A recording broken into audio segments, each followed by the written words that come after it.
Assalamu alaikum. Wow. Good to see you. Thank you, sir. So, yes, settle down. You can introduce yourself to us quickly. Sir, I'm Zainab Hafiz. I was born in Islamabad and I was raised in Saudi Arabia. My family was living in Saudi Arabia as my father is an electrical engineer and he was working for the government of Saudi Arabia. I did my schooling from a British international school where I did my O-levels. After that, I switched to the Pakistan Embassy School in Saudi Arabia where I did my FSc. And then I came to Pakistan for pursuing my higher education. I've done my bachelor's in business administration, followed with my master's in project management. My work experience is as a business development executive at a medical firm. And also I've taught for a short while English communication skills to FSC students. Currently, I'm working as a research analyst at a private firm. Good. So I think last week there was a news item. The Saudis, they are going to allow citizenship to the skilled people who are there in. Yes, sir. Yes, sir. This is part of the Vision 2030 plan of MBS, the de facto leader of Saudi Arabia. They're trying to open up the Saudi society to allow more foreigners to come in and to do you qualify for that citizenship? So we've shifted back to Pakistan now as a family. So I'm not sure if I can qualify for that now. But if I was still living in Saudi Arabia, then there were ways to get into that. But that is not only for the resident, but they are telling this is for all. Yes, sir. It's basically the policy behind that is those people who are scientists or they have some sort of qualification they can add to the economy of Saudi Arabia because basically... Project management is one of the very important qualification now. Yes, sir. Can you tell us what is the cycle of project management? Basic cycle you have. How it works? So it starts with the conception of an idea and that's part of the initiation phase in which you plan a project. And then comes the thorough planning of the idea, which includes the triple constraint of time, scope, and cost, which is calculated for the certain project. And then it's the implementation of that idea, followed with evaluation and control of how the process is taking place, whether there are any discrepancies that can be corrected. And finally, it's the closure of the project and then the feedback. Zainab, have you looked into the Planning Commission of Pakistan website of Planning Commission? Sir, not the website, but I do have a slight idea about the Planning Commission. No, there are certain instruction, the planning of project planning. There's a PC1, PC2, PC3, PC4, PC5. Have you seen it? No, sir, I haven't seen that. You must see it and be fully prepared on that. All right, sir. Okay. When you will say project management, there could be a question how the projects are made in Pakistan, what is the process of project planning and approval. Yes, sir. Now you say that your favorite personality is Fatma Bhutto. Why? Why Fatma Bhutto? So I like her because of her communication skills and because of her writing. It's quite different from the other writers. She's quite conventional in her thinking. And she brings out the different aspects of the society that people normally don't talk about because of, they label it as a taboo. And besides that, she defends the rights of minorities and refugees or those segments of the society that are not really looked into. How many books she has written? So she has written quite a lot of books, but I've only read one of her books, The Crescent Moon, Shadow of the Crescent Moon. She has got a lot of rulers in to work. Has she been here? Is she working in rulers in? Sir, she's not part of the political party that she dynasty. So she's not part I'm saying she is a social scientist, she is a political leader. Yes, sir, she does work for different think tanks. She comes to Pakistan for a short while and then she attends different seminars and awareness campaigns as well, which is how I got to know about her as well. I watched a few videos of hers where she was speaking for the rights of minorities. Okay, my last question is just tell us, what is philosophy? So philosophy is everything basically. Any idea that any person thinks of is part of philosophy. That's basically the start of philosophy. But as a subject, the term philosophy means the love of wisdom. So it's any question that arises in a person's mind and they feel the need to find answers for that question. That wraps up philosophy as a subject. What is the philosophy of, or what is the philosophy of interview? So I would say that it's to keep calm and to take everything as a challenge and to respond back. वो तो आपका role है ना. I'm talking about what is the philosophy of interview. Why this is two-way communication? So What is the it's basically two-way communication to analyze a person's strengths and weaknesses and whether the person has the required skills for the job that they're applying for. Thank you. Please. How will you define GDP? So it's a factor to measure the economic strength of a country. Because the gross domestic product is basically the total amount of products or services that a nation has sold in a certain period of time. And which sectors contribute towards the GDP and their share of contribution? So in terms of Pakistan, agriculture, services and manufacturing are the major contributors to the GDP. And First is this services sector and then agriculture, industry. And how can we improve the level of GDP? Right now, what is the tax to GDP ratio?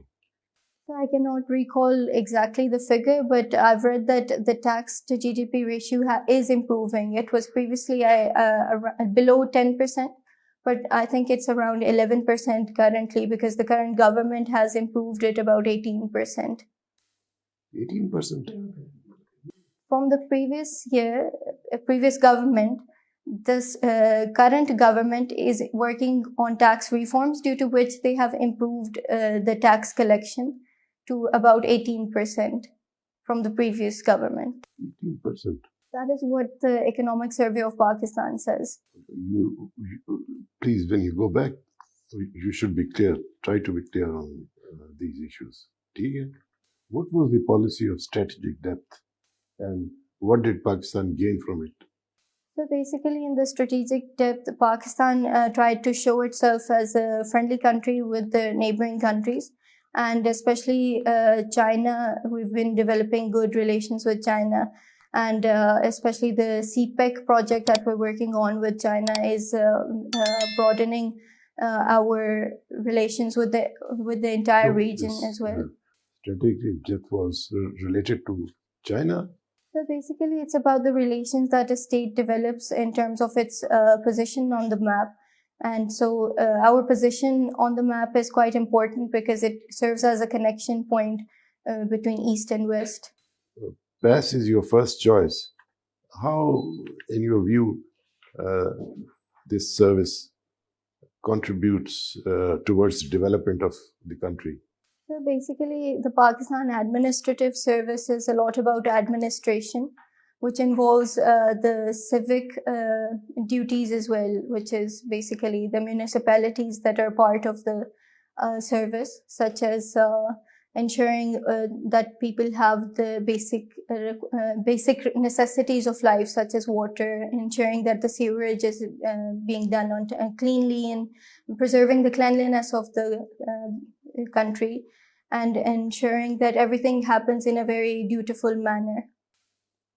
Okay, custom is your choice, is your third choice. What functions are performed by the customs department?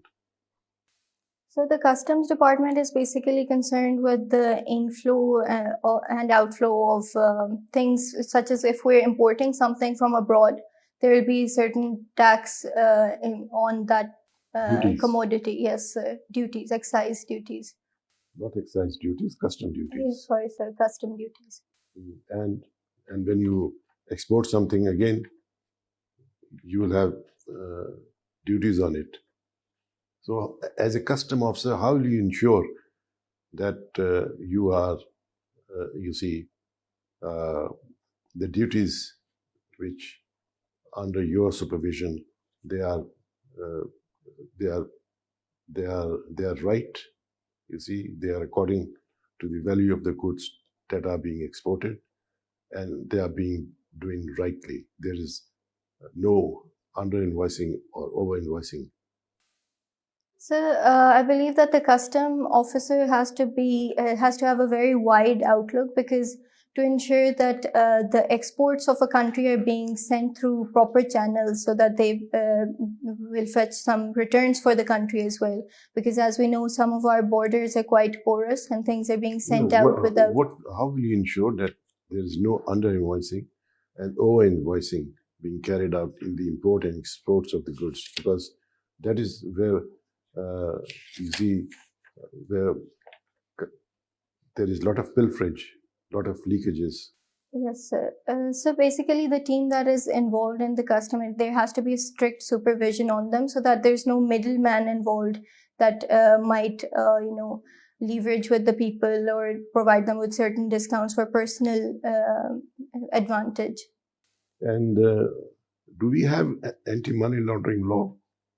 So I'm not sure about the law, but currently the country is working on the two factors that the IMF has, told us to work on, which is to reduce money laundering and to work on anti-terror financing. That is because we have anti-money laundering law. You see, there are provisions of anti-money laundering law which deal with terrorist financing, which deals with money laundering. So we have anti-money laundering law. Yes. And what are the 3 stages of money laundering? 4 stages. How it is done? So it's basically when people collect a lot of money and then they store it in offshore accounts, which is not really documented, and so they don't have to pay any duties on that, or it's not acknowledged. What are the three ways in which it is done? There are certain stages of money laundering. 1, 2, 3, 4, until you see it is completed in those 4 stages. Okay. I'm not aware of the No problem. Please, when you go back, look at it. All right. Do you know anything about the Khalistan movement? Yes, ma'am. Basically, the Sikhs that are demanding a separate state. It's quite an old movement. They've always wanted a separate state for themselves, which they would call Khalistan. And so the Sikhs community is quite numerous in UK, and they're the ones that fund this movement. So I believe this might be the one that is involved in the referendum too. And is it only in London, or do they plan, or what are their plans? No, ma'am, they are in the subcontinent too. There are a lot of them in India especially, and a few in Pakistan as well, and quite across the globe. But they want a separate homeland for the Sikhs. How do they plan to get it? I'll have to look into that. Yes, because referendum is the first step. What are the other steps that they intend to take? Okay, you need to study that. All right. Recently, COP26 concluded. Yes, ma'am. What were the outcomes? Ma'am, the outcomes weren't very different from the previous outcomes of the previous conference on parties. Basically, the agenda behind the COP was to reduce the carbon footprint in the world, which is causing the climate change. But the issue still remains that the developed countries, such as the US and especially the European Union, they're not taking a very front role in reducing the carbon footprint. And so mostly they're just involved in dialogue rather than actual actions to reduce the carbon footprint. Nuclear Suppliers Group. Yes, ma'am. The Nuclear Suppliers Group is basically a group of countries that supply nuclear weapons, but with the ruling that it won't be used for proliferation of nuclear weapons. It's basically involved in nuclear non-proliferation. This is what they claim. Yes, ma'am. So how come Australia, which is member of NSG, decided to get nuclear-powered submarines from USA? Ma'am, it's always been the case that the nations that are quite strong in terms of their financial status and in terms of the allies that they have, such as Australia is now allied with the US very closely, as we've seen in AUKUS as well. So these states mostly they speak a lot about nice things such as reducing nuclear proliferation and all that, but they're the ones that are involved in these activities mostly, and they're the ones that can afford such activities as well. Thank you very much. Thank you, ma'am. What is non-polarity? So basically, non-polarity is neutrality, not engaging with any one side of a scenario. What is multipolarity? Yeah, multipolarity is basically, as we see in the current world order, the different states, when they get more power and they start asserting themselves in the international world order, that's called multipolarity. Okay, that's fine. Okay, when Cold War began and when ended? So it started around 1947 and it ended around 1991, I believe. Okay, what is the climax or high points of Cold War? So the climax was when the missiles of USSR and USA were both facing each other, and the world was almost at the edge of World War III. In the Cuban Missile Crisis was also Which part year? of it. So I believe it was around 1970. 1970, I believe, if I'm not wrong. 1962. Right, John F. sir. Kennedy was the president of USA at that time. Right, sir. Check all these. Okay, when NPT concluded? So I'm not sure about the year. Okay. Tell me, when scientific society established and who established this society? So the Scientific Society was established by Sir Syed Yeah, Ahmed in which year? in the year, I'm not quite sure of the year, but it would be around 1860, maybe, 1860, I believe, or 1870. 1867. 1867. Sorry, Scientific Society 1864 and Urdu Hindi Controversy 1867. Do not be confused about all this. Alright. Okay, tell me, what was the exact year when separate electorate, the biggest demand of Muslims, incorporated in Indian National Council Act? So I believe it must be in the Lucknow Pact in 1916 when the Congress and the Muslim League both finally met in terms of the separate electorate. No. Okay, tell me, who negotiated Cabinet Mission Plan on behalf of Indian National Congress? I'm sorry, I cannot recall. Okay, it's Abdul Kalam Azad. All right, sir. Okay, sir, it's concluded.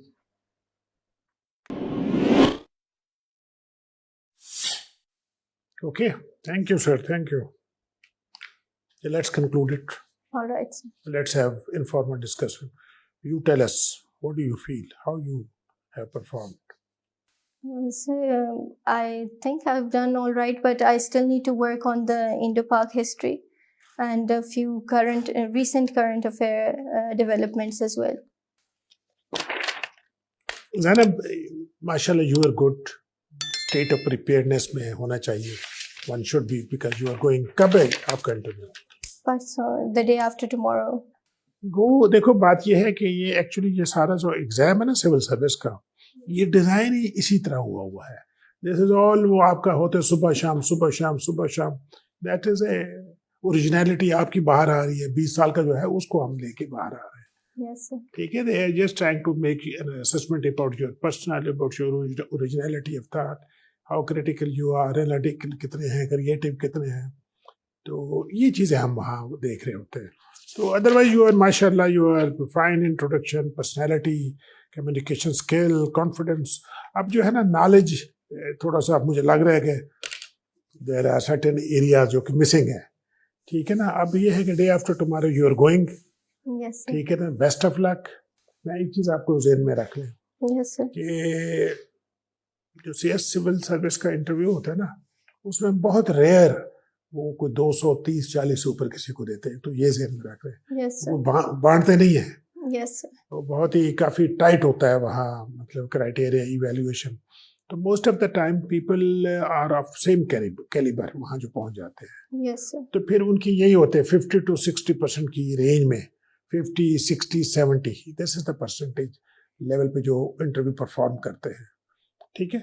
then your written test, written examination, that matters. وہ Yes, کتنا آپ نے اس میں کیا ہے. تو I think you are today you are fine. یہ فاطمہ بھٹو یہ ان کو چھوڑو, کوئی نہ کوئی مطلب ڈیڈ باڈی پکڑو اسی کو لکھ دو, alright, کیونکہ ایک کنٹروورسل ہو جاتے ہیں بہت سارے یہ لوگ. yes, sir. ٹھیک ہے نا, کہ کوئی مورل گراؤنڈ جو ہے نا, ہائی مورل گراؤنڈ پہ نہیں آتا پھر. Alright, sir. ٹھیک ہے نا. تو آئی تھنک وہاں زیادہ دیکھ لیں, be careful when you are writing about your favourite personalities. اور باقی ٹھیک ہے آپ کا, باقی تو آپ کا ٹھیک ہے انشاءاللہ یو ول میک گڈ. ہاں آپ نے کام and composer, that's very good. Last time بھی بلکہ ہم نے, آپ کو یاد ہے ہم نے کہا تھا آپ کو ہم نے زیادہ نمبر اسی وجہ سے دیے, کام اینڈ کمپوزر کی وجہ سے. Yes, sir. So that is good. That is لیکن یہ نالج کیا بہت ہے. دیکھیے نا آپ ذرا جی ڈی پی کے کا نہیں پتا آپ کو, اس کو کون سے سیکٹر اس کو کنٹریبیوٹ کر رہے ہیں اور کتنا کر رہے ہیں. This is something very very basic. آپ گھبرائی ہوئی ہے میرے خیال میں. No, you need to compose yourself, have a good sleep. Alright, ٹھیک ہے sir. نا, اور کچھ نہ کریں, بس جو کچھ پڑا ہوا کافی ہے, تو بس گیٹ ریڈی. Alright, sir. ٹھیک ہے نا, ابھی بس آرام کریں, ابھی زیادہ ٹینس نہیں کرنا اپنے آپ کو, نہ کچھ ہو سکتا ہے. جی. بس جو اپ ڈیٹ ہے کوئی نوٹ بک کو تو اس کو دیکھ لو. تو وہ Alright, سعودی عربیہ پہ کنسنٹریٹ آپ کریں اگر, if you have stayed there for long time, تو وہ yes, اس کی پالیسی آج کل جو چینجز آ رہی ہیں وہ بھی ڈسکس کر سکتے ہیں. alright, sir. Please. Zainab, you have a good personality. Your dress up has improved from last time. You have paid heed to it. You're looking good. It's a very presentable way of coming to interview. Knowledge gap بیٹا ہے, اگر اخبارات تھوڑا پڑھ لو تاکہ پتہ چل جائے. سعودی عربیہ کا جو انہوں نے پیسے پلیج کیے تھے ابھی تک نہیں آئے. You know all these question Saudi Arabia پہ, ان کی ایڈ پہ, یمن پہ, all sorts of things can be asked. So just go through it and I'm sure you'll do very well. 1.5 دن رہ گیا آپ کے پاس, and Yes, sir. جیسے انہوں نے کہا ریلیکس, بی کمپوزڈ, انشاءاللہ you'll do well. Inshallah. Thank you, ma'am. صرف آبجیکٹیو کوشچن, ٹوکن کوشچن پہ فوکس کریں, باقی سب کچھ بتا دیے. Alright, sir. Thank you.